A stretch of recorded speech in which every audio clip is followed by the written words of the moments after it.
Vitesse limitée à 80 km/h sur les départementales sans séparateur central. La mesure entre en vigueur le 1er juillet. Cette date en Creuse, il n'y aura plus qu'une seule route où les conducteurs pourront dépasser les 80 km/h. Alors dans le département, on se sent tout particulièrement concerné. Nassul Gilani, Pascal Coucy.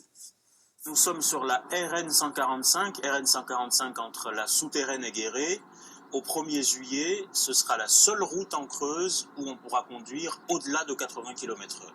Et pour cause, car la Creuse compte 4400 km de routes secondaires, autant dire que l'ensemble des routes de la Creuse seront limitées à 80.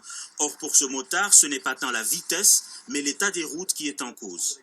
Malheureusement, les motards, ils s'en tuent entre 12 et 15 par an parce qu'il n'y a pas d'aménagement sur les infrastructures, tel le doublement des glissières de sécurité. En plus des motards en colère, les élus creusois, à commencer par Valérie Simonet, présidente du département, vient d'écrire au Premier ministre pour refuser la limitation à 80. Elle souhaite conserver la vitesse de 90 sur les axes importants, une dérogation qui n'est pas soutenue par le député de la Creuse. Si on ne fait rien en termes de sécurité routière, dans 4 ans, l'équivalent de la ville de Guéret aura disparu, parce que c'est à peu près 4000 morts par an. Donc dans 4 ans, voilà, ça fait l'équivalent de la ville de Guéret qui aura disparu.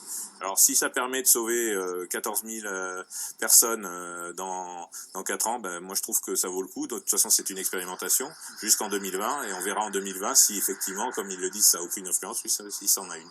Seulement voilà, selon la présidente du conseil départemental, 30% des accidents de la circulation en Creuse surviennent essentiellement en agglomération. Reste à savoir si d'ici juillet, Matignon accepte de faire une exception pour la Creuse.